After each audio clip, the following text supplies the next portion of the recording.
inovasi harus dimulai dari manusia. Kita ingin bantu siapa? Apa masalah yang dia miliki? Habis itu kita pikirkan gimana cara kita bisa membantu menyelesaikan masalahnya dia secara genuine dengan cara yang baru. Kalau teknologi bisa kita pakai untuk meleverage, untuk memperkuat, amplify solusi itu sehingga value-nya lebih tinggi, do it. Tapi teknologi itu nggak harus gitu. Nah, jadi ini yang menarik ya. Kayaknya nih, ini prediksi saya aja ya. Ke depan, justru di pembicaraannya bukannya apakah orang MBA atau orang teknik gitu ya. Tapi siapa yang punya daya empati yang paling kuat.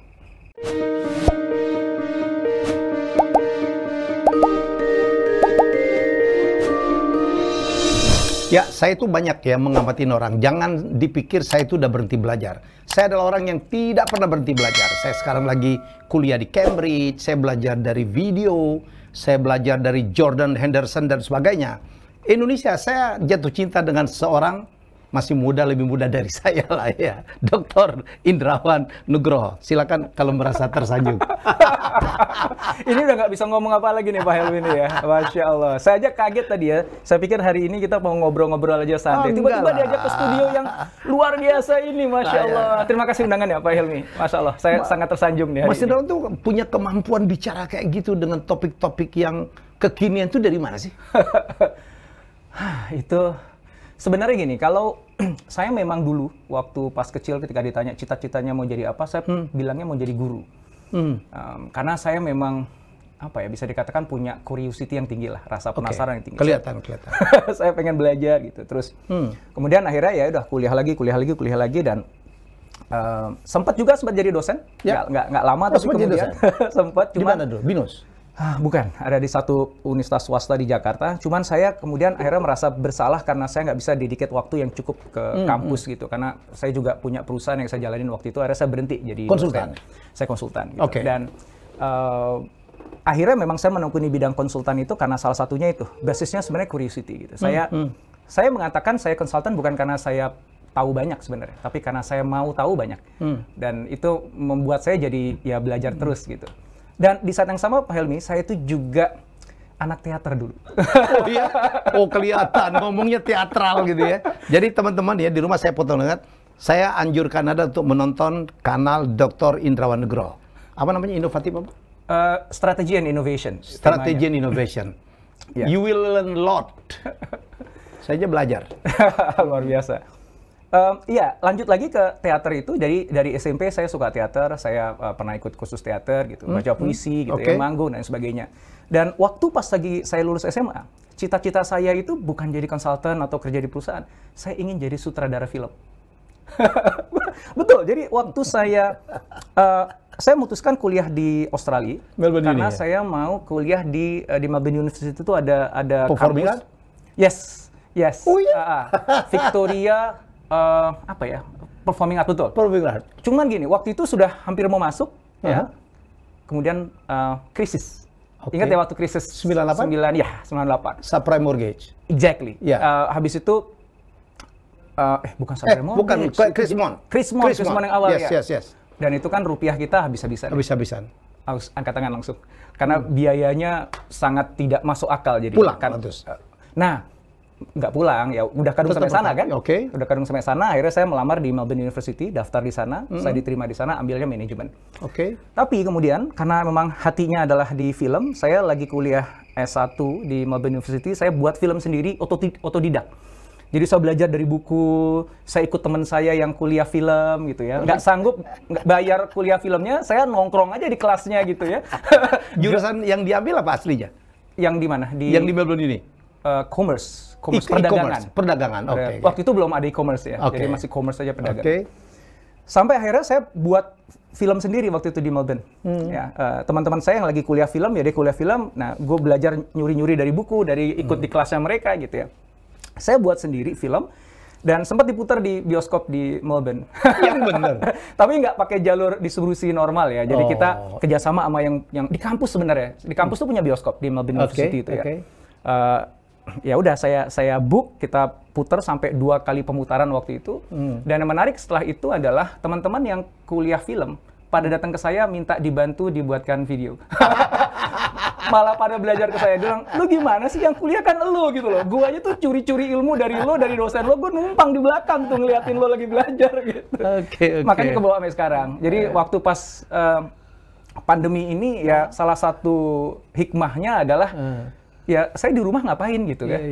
Yaudah deh gue punya kamera gitu ya. Gue ada lighting sederhana. Pantes ngeditnya bagus banget.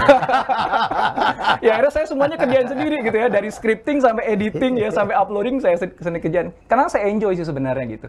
Ada sih teman-teman yang pengen bantuin, dah gue bantuin Hendra gitu. Ya. Obviously gue pasti butuh bantuan lo gitu. But I'm enjoying it so much. Jadi kadang-kadang nggak ikhlas juga ngasih ke orang lain ya. Sampai tengah malam gitu kan ngedit gitu. Pagi tadi sebelum kesini masih ngedit. Istri kerja apa sih? Istri saya fashion designer. Fashion designer ya. Saya lihat IG-nya yang terakhir ya. Iya. IG yang terakhir. Yes. Pakaian muslim gitu ya? Yes, busana muslimah. Busana muslimah. Iya. Good business. Yeah. Tinggal di Cibubur? Saya tinggal di Cibubur. Putra-putri berapa? 4. Jadi semua dari rumah sekarang? Semua dari rumah. Ya kebetulan alhamdulillah saya ada 7 perusahaan. Semuanya ya... 7 perusahaan? Iya. Yang sudah benar-benar jadi jalan sekitar 5 ya. Yang 2 masih berproses karena baru mulai di masa pandemi. Training, consulting? Ya, mainly bisnis paling utama saya adalah di consulting. Consulting, ada consulting, ada coaching, ada training, itu 3 perusahaan yang berbeda. Kemudian dengan istri saya, Nina Nugroho International, itu yang perusahaan fashion. Kemudian ada perusahaan e-retail, jadi dia menjualkan produk-produk secara online, tetapi kita nggak seperti e-commerce atau marketplace ya. Jadi kita e-retail, kita direct to customers, cuman pendekatannya pendekatan online. Kemudian ada yang terakhir, saya dengan teman-teman sedang dalam proses ini masih baru banget ya. Jadi belum diluncurkan secara resmi. Di mana kita ingin ini kalau ada di sini disruptor network ya. Kita lagi ingin mendisrupsi pendidikan, khususnya pendidikan informal yang nantinya bisa membantu para UMKM di seluruh Indonesia. Mereka punya akses kepada pendidikan dan bimbingan untuk bisa bangun usahanya sejak nol sampai kemudian nanti siap untuk scale dengan biaya yang sangat murah. Gitu. Yang terlibat adalah orang-orang yang memang jawara di bidangnya dan mudah-mudahan nanti Pak Helmi suatu saat bersedia untuk... Saya baru menawarkan diri. Kayaknya kita banyak yang bisa dikolaborasikan. Karena pun saya masuk ke sana ya. Saya bikin aplikasi namanya Nexport, membina UKM. Kemudian saya bawa barangnya untuk diekspor ke luar negeri, ya, yang ke dalam negeri. Banyak Mas Indra yang kita bisa ini. Deal dulu dong kalau gitu. Deal duluan ya. Ya, jadi ini luar biasa. Mas Indra, saya akan bikin kuis. Kalau saya harus milih, ya ini rapid question. Elon Musk atau Jeff Bezos? I would say Elon. Elon? Me personally. Pertanyaan berikutnya pasti kenapa ya? Iya dong. Bagi saya Elon itu mewakili sebuah masa depan, ya. Sebuah gagasan yang berani, yang mendobrak gitu. He is trying to create the future of mankind. Sementara kalau Bezos dalam pandangan saya, he's trying to make money from today. Well, there's nothing wrong with that, nggak ada yang salah dengan itu. Ya, Elon jauh lebih ke depan ya. Exactly, itu sih. So apa yang dia tawarkan tuh lebih seksi gitu, lebih apa ya, lebih memancing imajinasi, ngebuat kita excited to wake up every day and trying to do something different gitu. Realitanya kan gini kan, kita hidup dalam sebuah dunia di mana seringkali dipenuhi dengan rasa takut kan, takut gagal, takut salah gitu, takut kemudian nanti rugi bisnisnya, kebanyakan takutnya gitu. Baik kita sebagai pengusaha yang kemudian jadi nggak scale gara-gara cari yang pasti-pasti aja, yang aman-aman aja gitu. Atau kita kerja di sebuah perusahaan sebagai karyawan yang kita pengen nggak mengusik status quo yang ada supaya nanti kita nggak terkucilkan atau nanti disebelin sama atasan gitu. Jadi tanpa sadar kita akhirnya hidup dalam keadaan yang serba mediocre gitu, serba rata-rata. Not because we don't have the capability to go beyond itu, but because of the fear. Karena somehow ada di kepala kita itu kayak, waduh nanti gini loh, nanti orang pikir apa, nanti gini. Nah Elon kayak dia mewakili satu figur kayak, ya terserah lo deh mau pikir gimana. Gue pengen wujudkan ini di masa depan dan gue nggak ngomong doang, gue jalanin, gue wujudkan gitu. Dan the most interesting part is people believe in him. Dan believing in him tuh bukan cuma dengan kata-kata, dengan tweet. dengan duitnya.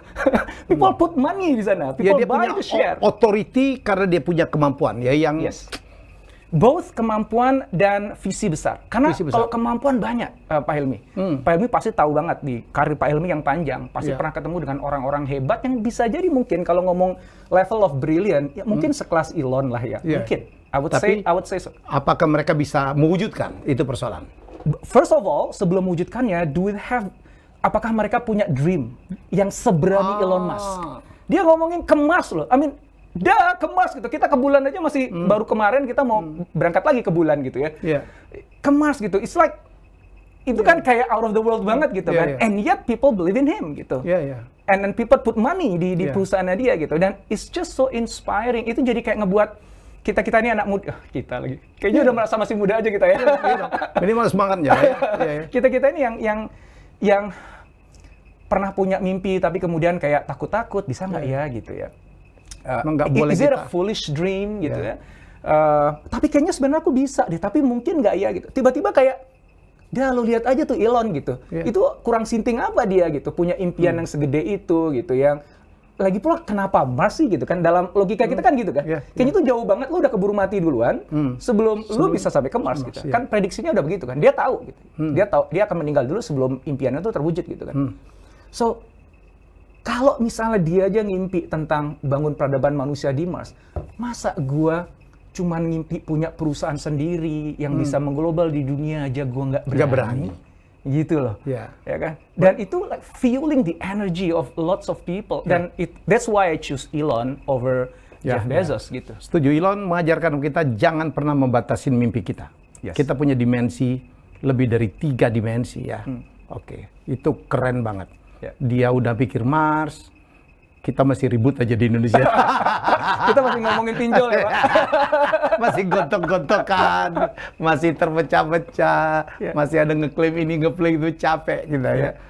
Tapi orang-orang seperti Dr. Indrawan memang ya udahlah. Ya, saya suka dengan apa yang diomongin ya. Tech banget ya. Tech banget. Ada tuh background-nya tech banget nggak sih? To be honest, nggak sama sekali gitu. Ada psikologi, ya commerce. S3-nya apa? S3-nya strategic management. Nggak juga kan? Nggak ada IT belas saya cuma suka aja pakai teknologi gitu ya. Satu hal yang ngebuat saya tertarik dengan teknologi is not so much about the tech itself ya. Bukan tentang teknologi itu sendiri gitu. Misalnya kayak Apple gitu kan. Yang banyak saya pakai perangkatnya. Itu bukan karena ternyata dia pakai chip yang ini gitu. Sekarang sih emang keren sih ada SoC yang dia buat macam-macam gitu ya. But the most interesting part dari teknologi sekarang itu adalah how technology changes people's life. How that actually bisa advancing humankind. Dan itu kayak ngebuka satu kotak Pandora yang all the possibilities tuh muncul. Gitu. Dan it's so much fun untuk melihat what's in the box ya di kotak Pandora tadi dan lihat what's coming out of it, yang keluar dari situ tuh apa, terus kita coba sambung-sambungin gitu. Ini bisa disambungin sini gitu. Itu tuh yang bikin seru gitu. So saya nggak bisa buat video tentang teknologinya. Saya nggak bisa ngomong tentang teknologinya because I'm not a tech guy. Gitu ya. Tapi saya seneng banget ngomongin tentang how technology affect people's life, how technology affect business, how technology can bisa membantu kita wujudkan whatever our wildest dream ya. Apapun impian tergila kita itu akan bisa di-enable oleh teknologi ini. Just looking at the possibility itu aja, itu kan exciting banget gitu ya. Ini makin nyambung nih dengan pertanyaan pertama dengan Elon Musk ya. Back to Elon. Saya pun pengagum Elon ya. Saya pun pengagum Elon, ini orang gila. Gila banget. Dan dia berhasil. Apapun yang dia ucapkan itu berpengaruh. Dia ngomong tentang Bitcoin naik. Kemudian dia ngomong satu juta Bitcoin turun. Ini orang gila. Dan sekarang mencapai $300 billion ya orang pertama. Dan jauh surpass Jeff Bezos. Padahal dia sebelum itu, bayangin 2 tahun lalu Elon Musk ini siapa sih? Ya kan tiba-tiba sekarang dia menjadi orang terkaya di dunia, jauh di atas yang nomor 2. Dan Bill Gates kemana gitu makin hilang ya. Warren Buffett kemana gitu makin hilang. Jadi unbelievable. Ya jadi dia ngomong juga ke depan itu orang-orang dengan background teknologi jauh lebih baik ya atau lebih berpeluang untuk mengembangkan perusahaan daripada orang-orang dengan gelar-gelar MBA. Ya itu saya ada video tentang itu ya, Pak Helmi itu ya. Itu rame sih. Rame banget. Terutama orang MBA dulu kan, wah, kita dulu kepengen jadi MBA kan gila-gilaan ya, bayar mahal. Seolah-olah kalau MBA itu dapat tiket akan menjadi CEO. Yes.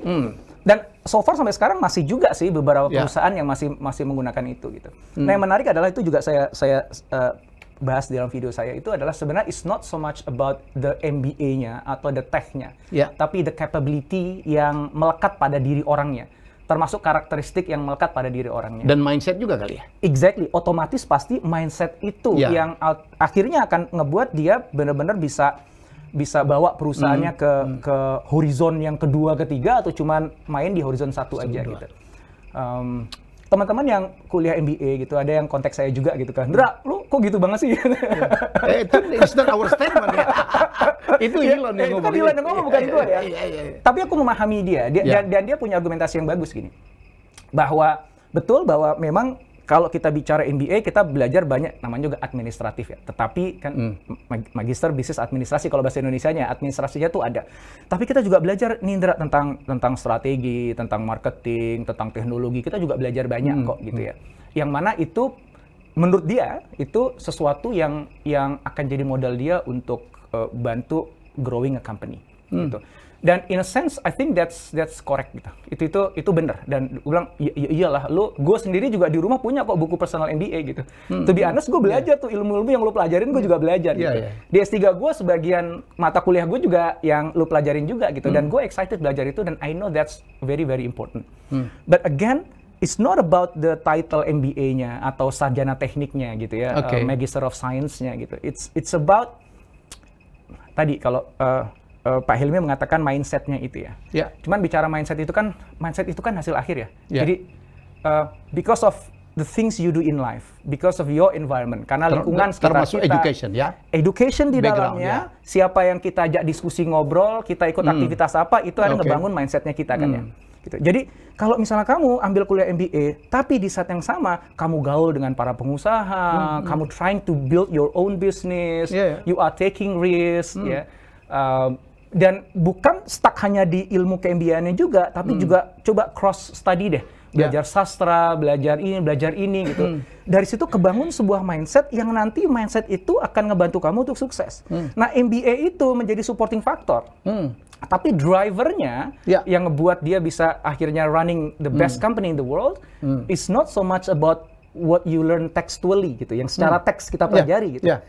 Tapi all these experiences in life, pengalaman kita dalam hidup yang ngebentuk diri kita, personality kita, karakteristik kita, dan obviously nanti ujungnya pasti mindset kita, itulah yang akan dictate our future gitu. So it's good if you have an MBA.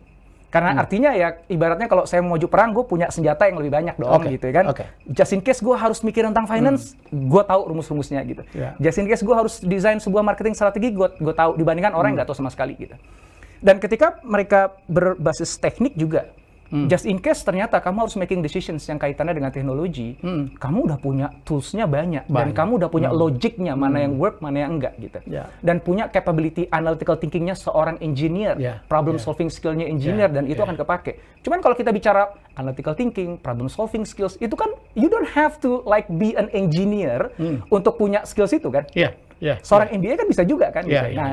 Akhirnya argumentasinya gitu sih. It's not about the title. Saya juga mendebatkan itu dengan teman-teman saya MBA. Saya bilang nih, Elon Musk ngomong begini loh. Karena dia lihat bisnis ke depan itu, kalau kita lihat yang wah melompat-lompat jadi apa, yang hebat-hebat itu menjadi raksasa, itu kan didasari oleh inovasi.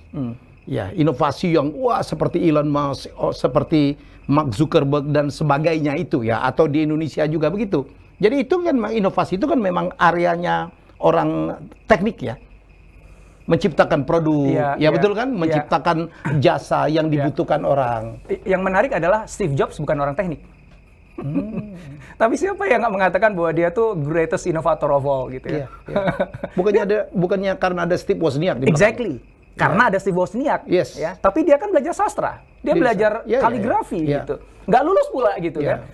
So makanya tidak aku mengatakan gini, Pak Helmi di awal, bahwa saya pribadi, saya sebenarnya bukan orang teknologi gitu.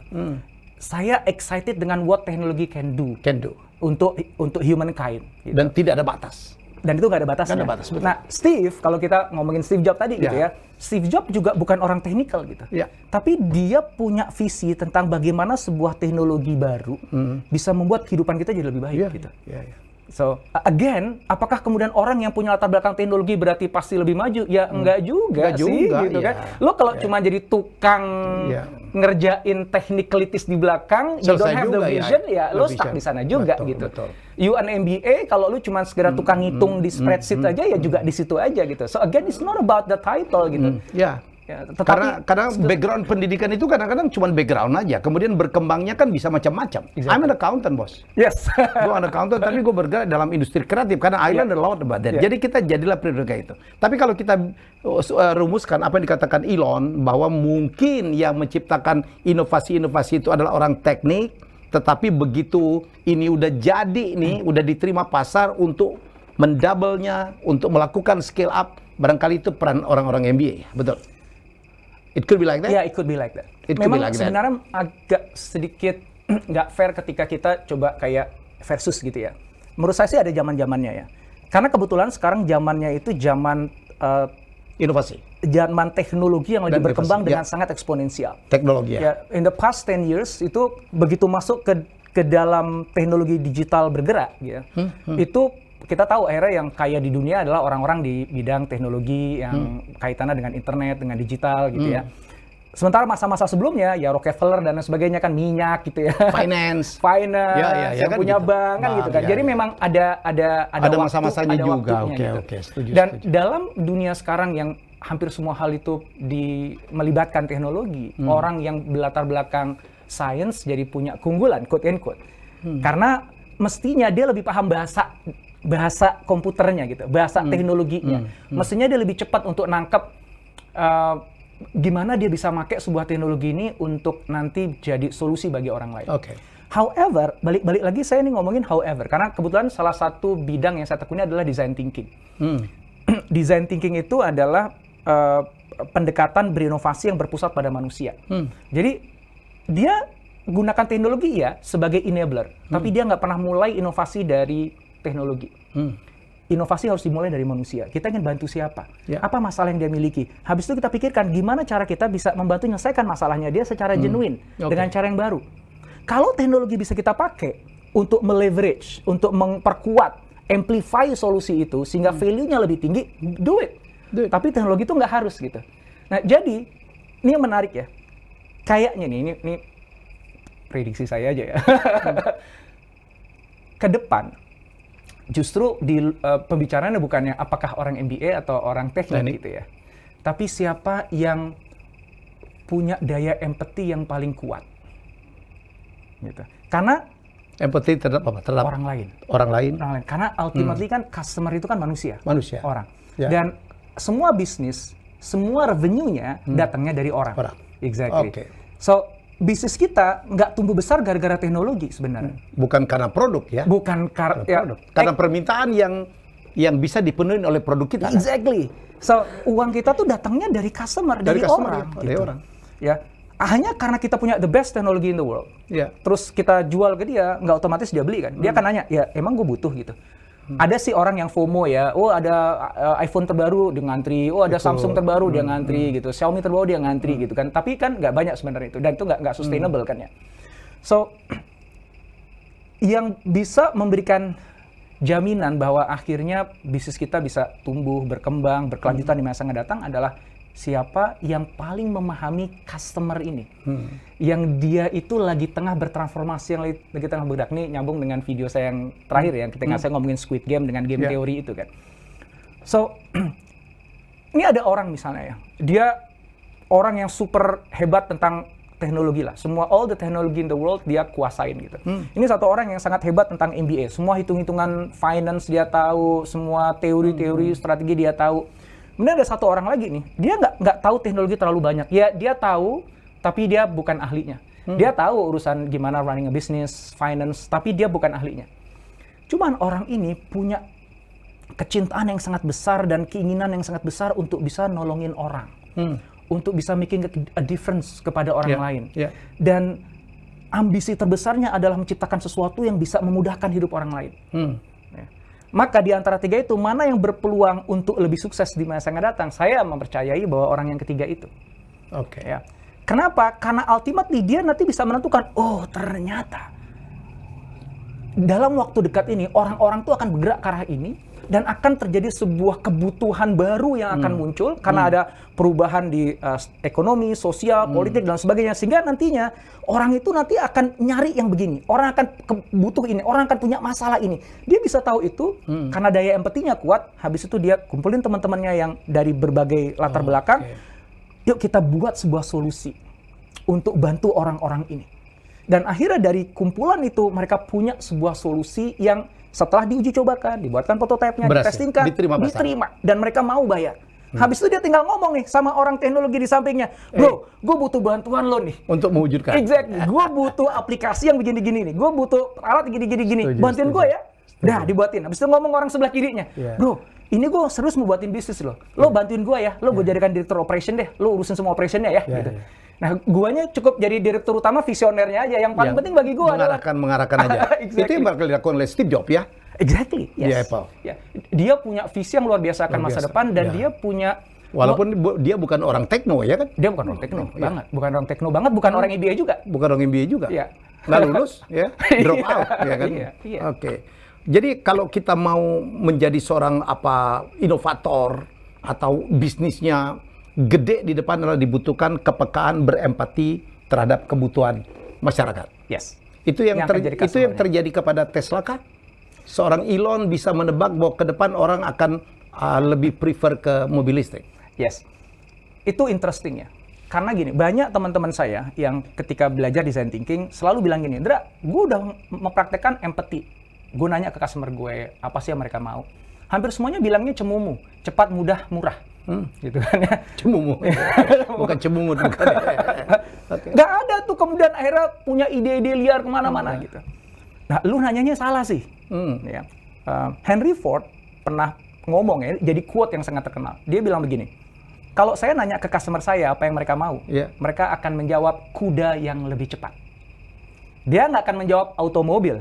Iya. Ya, karena nggak nyampe pikirannya customer ke situ. Ngebayang aja nggak ya? Ngebayangin aja nggak gitu. Jadi you are asking the wrong questions. Yes. So yang harus kita lakukan itu bukan nanya kepada mereka butuhnya apa saat ini, bukan. Tapi memahami sebenarnya sekarang ini hidup lu tuh kayak gimana sih? Oh ternyata selama ini ketika dia naik kuda, naik kereta, disusahnya di sini, repotnya di sini, sini. Dan mereka juga punya impian, harapan, bayangan. Oh seandainya kuda kita itu nggak harus makan, seandainya kita bisa geraknya lebih cepat, seandainya gini-gini. Itu semuanya ketangkap sama Henry Ford. Henry Ford mengolah di kepalanya dia, baru kemudian kalau gitu otomobil nih harus gue buat secara serius dengan harga yang murah. Lahirlah T-Model. Nah, Elon Musk, atau mungkin kalau Elon Musk agak terlalu jauh dulu contohnya. Steve Jobs dulu aja deh, yang lebih dekat karena produknya dia kita pakai sekarang. Ya. Kalau Elon Musk masih banyak produknya dia nggak bisa kita jangkau ya. Okay. Tesla aja sampai Indonesia harganya mahal banget. Hanya certain people aja yang punya gitu. Steve Jobs itu memang dia terkenal dengan kata-katanya bahwa saya nggak percaya dengan survei marketing kan. Seolah-olah dia tuh nggak mau itu nanya-nanya ke customer maunya apa gitu. Bahkan Steve Jobs terkenal dengan kata-katanya bahwa customer nggak tahu apa yang dia mau. Sampai kita tunjukkan barangnya ke mukanya dia, baru dia bilang, nah ini yang saya mau. Yang gue mau. Nah, gitu. Itu gila, itu kayak paranormal loh juga. Betul kan? Dalam hati gue kan gini, ini kok bisa, apa bener sih, apa dibelagu aja? Ternyata setelah saya dalamin lagi tentang design thinking, tentang empathy, it all makes sense sekarang. It all makes sense. Jadi Steve itu memang dia nggak nanya ke customer maunya apa, karena dia tahu Henry Ford aja bilang begitu. Jadi it's a foolish if I ask my customer what they want, karena what they want, what do you need? Karena dia nggak tahu apa yang dia mau gitu. Kalaupun ditanya jawabannya cemumu tadi kan, cepat, mudah, murah aja gitu. So Steve akhirnya mencoba memahami dengan sangat baik apa experience yang dialami oleh si customer pada saat ini ketika menggunakan existing product. Ketika dia menggunakan MP3 player pada saat itu, apa atau CD player, Walkman dan sebagainya. Oh ternyata ada problemnya ini, oh ternyata repotnya ini. Cuman mereka menerima begitu aja. Kenapa? Ya karena memang yang tersedia itu. Kalau ditanya maunya lo gimana? Ya maunya dia kalau bisa ada barang ini yang lebih awet tapi lebih murah ya. Cuman begitu doang. Dia nggak punya imajinasi yang lebih tinggi si customer. Tapi Steve sebagai seorang inovator, dia berpikir kan lebih jauh kan. Gimana gue bisa ciptakan sebuah barang yang sekarang belum ada, tapi bisa menghilangkan semua pain point dia, dan gue bisa wujudkan semua impian terliarnya dia. Apa ya? Yang customer pasti nggak kebayang, karena bukan tugas dia untuk mikirin itu. Tugas kita sebagai inovator yang mikir itu kan. Tugas mereka beli ya. Tugas mereka. Nah, akhirnya muncul iPod, akhirnya muncul iPhone sampai sekarang. Nah, ke Elon juga, cuman bedanya Elon ini radarnya lebih sinting gitu. Dia apa ya, memprediksinya tuh jauh ke depan. Sebenarnya tanda-tanda, sinyal-sinyal tentang kebutuhan dari renewable energy itu udah lama sebenarnya. Cuman kita ignore it sebenarnya. Dari zamannya dulu, siapa tuh Al Gore yang Inconvenient Truth ya. Itu udah dari dulu tuh ngomongin gitu, dan dia udah mendorong untuk renewable energy gitu. Global warming ya? Iya. So Elon berpikirnya dia lebih jauh horizonnya gitu, bahwa udah pasti nggak mungkin enggak manusia di muka bumi ini pasti akan meninggalkan fossil fuel dan akan pindah ke renewable energy, itu udah pasti gitu. Semua tanda-tanda mengarah ke sana. Government inisiatifnya juga udah mengarah ke sana gitu. Cuman pertanyaannya, kita mau jadi bagian dari itu apa enggak? Kita ikut mengakselerasi itu atau kita ikut menghambat itu, sama seperti kebanyakan pemain-pemain di fossil fuel yang mencoba melobi pemerintah untuk menghambat lajunya perpindahan ke renewable energy gitu kan. Lo taking side, lo mau di mana? Akhirnya dia memilih enggak, gue mau berpihak kepada masa depan. Ya. Walaupun sinyal-sinyalnya masih lemah, walaupun demand-nya belum terlalu kuat, tapi dia meyakini betul bahwa ada desire dari deep inside individual yang mampu untuk mau menjadi bagian dari transisi percepatan menuju clean energy. Setuju. Dan itu ditangkap sama dia dengan ngeluarin Tesla. Dan memang kan Tesla ketika mulai ya dia harganya mahal hanya untuk niche market tertentu yang memang orang yang memang pengen merasa jadi bagian dari movement clean energy gitu. Sekarang akhirnya udah mulai menjadi mass product ya. Tapi awalnya kan enggak gitu. Jadi sama Steve sama Elon, bedanya adalah horizonnya aja. Steve yang lebih jangka pendek dan menengah, Elon jangka panjang jauh ke depan sekali. Elon itu kontroversial banget ya. Saya menikmatin dia saling ledek-ledekan dengan Jeff Bezos ya. Orang terkaya nomor 1, nomor 2 ledek-ledekan ya. Elon masih nomor 2. Wah, Jeff Bezosnya terganggu banget. Sekarang gara-gara apa? Hertz beli mesin 100.000 taksi ya, Tesla langsung ke atas. Itu bagaimana perasaannya seorang Jeff Bezos ya. Kemarin ada satu diskusi menarik, Dr. Indra. Saya kan orang komunikasi ya, saya banyak mengajarkan komunikasi. Ada yang mengatakan orang kalau mau kaya itu harus jago komunikasi. Kita ngelihat seorang Jack Ma, ya Steve Jobs, ya Bill Gates, ya Jeff Bezos, ya kan? Itu tuh kemampuan komunikasi presentasinya gila. Tapi Elon itu ngomongnya terbata-bata loh. Jadi saya bilang, Mas Helmi, nggak benar tuh. Jangan lupa loh. Itu kan gaya berbahasa tuh. Ya dia tersendat-sendat gitu. Itu memang gayanya begitu. Tapi itu yang membuat dia menarik. Kalau dia ngomongnya kayak Jeff Bezos, ya kalah dong sama Jeff Bezos. Tidak akan lebih baik. Komen gimana dong? Ya. Sebenarnya kemampuan bicara itu kan goal-nya, ultimate goal kita. Komunikasi itu goal-nya apa sih? Goal komunikasi itu kan orang ngerti dah, orang nangkep ya. Bukan hanya nangkep, tapi membuat orang mau melakukan apa yang kita minta. Seperti bayi yang masih belum bisa bicara, dia akan nangis supaya ibunya datang dan ngasih dia susu. So nangisnya si bayi adalah a form of communication yang bisa dilakukan oleh si bayi pada saat sebelum dia bisa bicara. So gimana pun kita berbicara, apakah kita piawai seperti Steve Jobs atau gagap seperti Elon ya. Selama pada akhirnya kita dapetin apa yang kita mau, akhirnya lo beli saham gue. Selesai. So communication gue berhasil karena the outcome of communication adalah getting what I want. Ya. Kalau saya cuma kedipin mata, terus tiba-tiba itu barang datang ke tempat gue sendiri, udah selesai kan? Soalnya aku pengen minum nih, haus gitu kan? So aku kedipin aja gitu, ada seseorang di sana gitu, langsung, oh dia paham, langsung bikinin teh, taruh gini, saya kedipin lagi gitu. Saya nggak perlu ngomong satu kata pun, saya dapat tehnya. Pertanyaan, apakah saya communicating? Yes.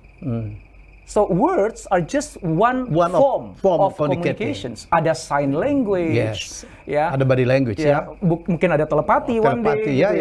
As long as you get what you want, then you are a good communicator. Kayak si bayi tadi. Tuh ya, dengerin tuh ya. Jangan, kalau Mas Helmi kalau gitu nggak perlu belajar komunikasi. Diam pun adalah bentuk komunikasi. Exactly. Exactly. Listening pun adalah bentuk komunikasi. Nah, listening itu yang menarik adalah the lost art of communication. Listening itu. Karena semua orang belajar tuh ngomong, tapi nggak ada orang belajar untuk mendengar. Nggak ada pelajaran public listening, Bos. saya kan sempat dapat training ya, scholarship di MIT. Dosen saya mengarahkan itu tentang how to listen. Karena nggak penting. Seorang leader itu kadang-kadang harus dengerin juga. Jangan ngomong terus. Suspend judgment, ya gitu-gitu tuh. Jadi it's part of communication. Oke, ini ada isu baru nih, Metaverse. Ini binatang apa sih? Sampai seorang Mark Zuckerberg gitu mengganti logo Facebook menjadi Meta. Saya harus disclaimer dulu di depan ya, bahwa saya bukan ahli dalam bidang ini gitu. Pengetahuan saya tentang hal ini itu sangat minim sekali. Atau masih dipelajari? Masih dalam pelajari. Saya memang punya rencana untuk buat video tentang itu, Pak Helmi. Jadi mungkin saya simpan dulu beberapa jawaban panjangnya. Ini saya menjawab dengan dengan frame yang lebih sederhana aja ya, yaitu frame bisnis masa depan gitu. Ya. Kalau kita bicara Metaverse kan sebenarnya kita membuat replika dari dunia yang kita punya sekarang dibawa ke online gitu ya. Dan sebenarnya udah banyak sekarang perusahaan-perusahaan yang menciptakan itu secara online. Gitu. Google, jadi bahkan ada perusahaan yang nggak dikenal, dia sudah membuat versi digital kota-kota besar di dunia. Jadi misalnya nih di New York ya, Manhattan itu udah dia petakan ya. Dan dia buat replikanya Manhattan, ditaruh di cloud, dimasukkan ke blockchain. Dan Pak Helmi bisa beli. Saya mau beli itu dong, areanya Empire State Building.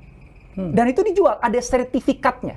Jadi NFT yang sangat terkenal itu jadi sertifikat bahwa saya pemilik lahan yang sekarang ditempati oleh Empire State Building di New York. Tapi yang versi digitalnya.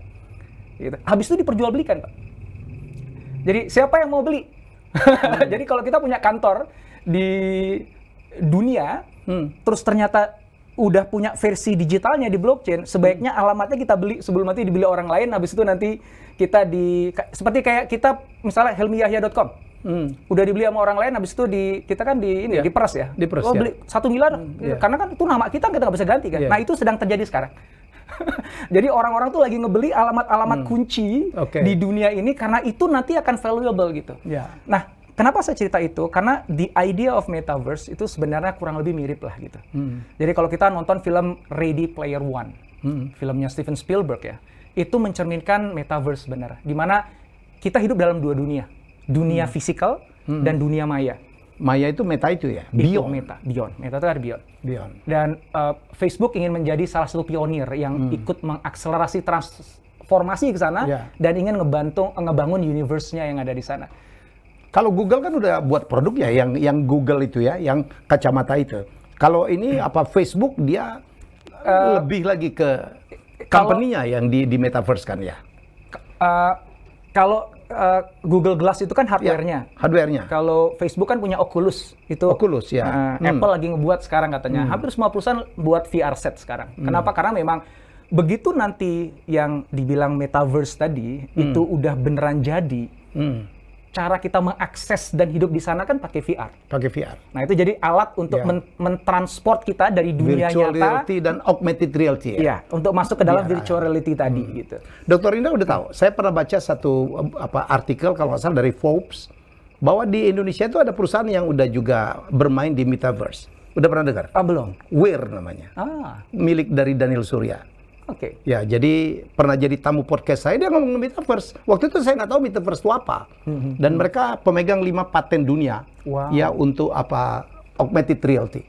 Menarik. Jadi menarik bahwa ada perusahaan Indonesia yang sebelum istilah Metaverse populer sudah main di sana. Ya, jadi ini kalau ini menarik juga lah, kebanggaan kita juga lah ya.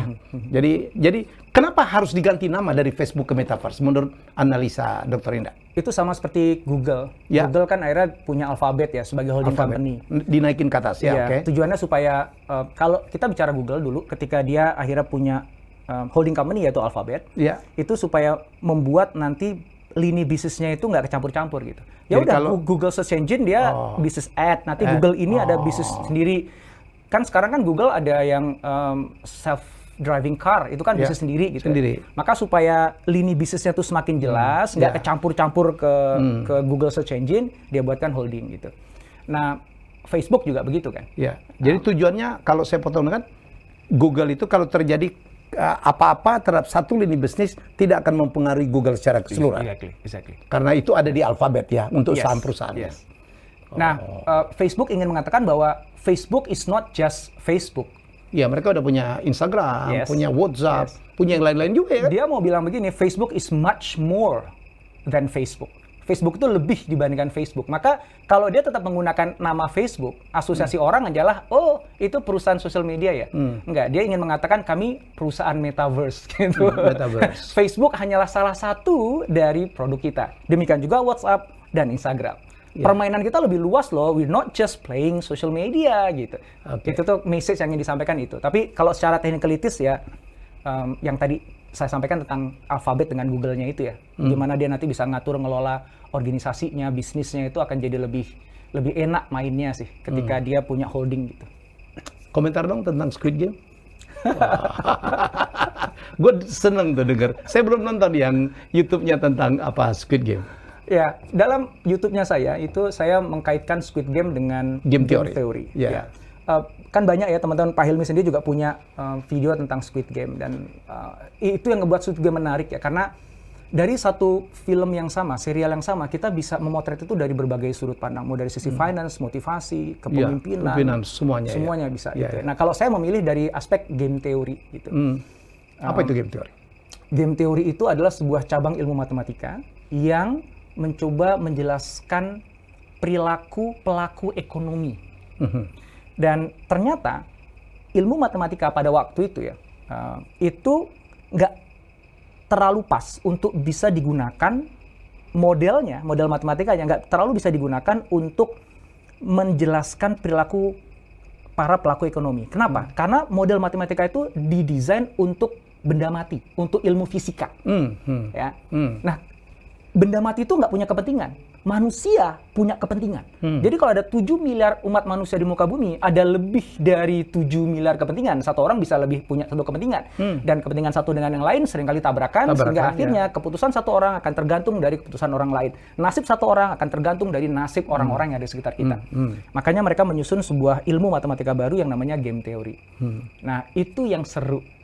Dan ketika saya nonton Squid Game itu, langsung tuh kebayang di kepala saya, ini keren ya kalau misalnya kita bahas dari game teori, karena banyak banget adegan-adegan di mana mereka harus membuat keputusan dengan mencoba mengantisipasi lawannya kayak gimana. Gitu. Kalau dia begini berarti harus gue begini nih. Kalau gue begini nanti dia akan kayak gimana ya gitu. Kan bisnis begitu, ya. Bisnis itu ada respons ya. Exactly. Jadi aku akhirnya sukses atau tidak, sebenarnya itu tidak sepenuhnya 100% ada dalam kontrol saya. Karena banyak faktor lain yang akan mempengaruhi di kanan kiri saya. Ya. So even the best strategy yang saya buat di awal, ketika dia udah masuk ke dunia nyata, diimplementasikan, itu berpeluang besar untuk harus di-adjust. Karena banyak uncertainty, banyak hal informasi baru yang masuk, yang membuat certain strategi nggak lagi apply. Nah, game theory itu ngebantu kita memahami, memetakan faktor-faktor apa aja sih sebenarnya yang ikut berperan dalam sebuah permainan. Kalau konteks saya adalah permainan bisnis yang itu menentukan outcome. Dan menariknya, seringkali sebenarnya dalam sebuah permainan any games, termasuk permainan bisnis, ada yang namanya Nash equilibrium. Satu titik ideal di mana kalau kita semua pemain memilih itu, everybody can win. Sebenarnya ada tuh, selalu ada. Jadi kita mau bisnis apapun juga, mau di level rumahan atau bisnis dunia, ada satu titik di mana kalau semua pemain bisnis itu kita menyepakati satu titik itu, maka everybody can win. Tetapi itu bukan merupakan pencapaian paling ideal untuk para pemainnya. Ya, karena pengennya gue yang paling kaya dong, yang lain miskin, gitu kan? Nah, karena ada unsur manusia tadi yang punya kepentingan itu, ada serakahnya, nggak bisa diandalkan, akhirnya yang ideal yang harusnya itu ada, jarang sekali bisa terpenuhi. Nah, gitu. Jadi game teori itu menariknya ada di situ ya. Jadi kita, kita perlu masuk ke pertempuran persaingan apa enggak. Kalau mau masuk ya kita harus bisa ngebaca nih kanan kiri kita, harus anticipate gitu, memprediksi pemain lawan akan kayak gimana sehingga saya harus kayak gimana tindakannya sehingga berpeluang untuk menghasilkan output yang paling menguntungkan bagi saya. Kurang lebih gitu. Ini kalau diikutin 3 jam nih. Pertanyaan terakhir deh. Kenapa menurut Dr. Indra apa Warren Buffett makin tidak kaya? Atau makin banyak dilewatin orang? Dia kan paling nomor 1 juga kan? Menurut saya Warren Buffett ini saya belum pernah ketemu langsung sama dia, jadi saya belum tahu apa isi hatinya ya. Tapi saya menduga dari tulisan yang pernah saya baca tentang dia, tentang jawaban-jawaban dia, tentang pertanyaan-pertanyaan yang diajukan pada dia. Being rich is not his goal. Dan dia tidak mengukur keberhasilan hidupnya dari kekayaannya gitu. Dan dia tidak nikmatin juga ya. Dan ya dia tinggal di rumah yang sama sejak dulu dia masih awal berkarir. Oil-nam itu Warren Buffett ya. Oil-nam yang di Squid Game. Orang kaya tapi tidak nikmatin. So, betul. Mungkin bagi Warren Buffett ya kita semua meributkan, wah dia nggak lagi nomor 1 sekarang lemas. Bagi Warren Buffett mungkin ya saya berhusnuzon, berprasangka baik bahwa well I'm not playing that game. Aku nggak memainkan permainan itu. Silakan aja gitu. I just live the best I can. Try to do my best. Dan jalanin apa yang gue suka. Gue suka makan McDonald, ya gue makan McDonald aja gitu bareng temen gue Bill Gates gitu. Dan that's happy enough for me gitu. Dia beli burger yang murah lagi. Mobilnya nggak ganti. Gitu. So bagi saya itu mengingatkan ya bahwa it is best to play your own game. Karena sometimes kalau kita main permainan orang lain ya, urutan orang paling kaya itu kan kita tuh dipaksa ikut main sebenarnya sama media. Karena media yang ngurutin itu, researcher yang ngurutin itu. Dan ketika kita Jeff Bezos turun di bawah Elon Musk, terus kayak sakit hati, terus ada jelek-jelekin Elon berbangga turun lagi. Lu mau-maunya aja sih dimainkan sama media, lu mau-maunya aja sih dimainkan sama researcher gitu kan.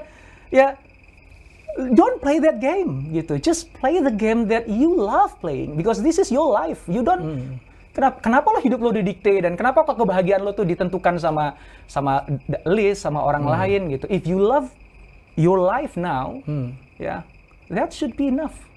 Enjoy. Just enjoy gitu.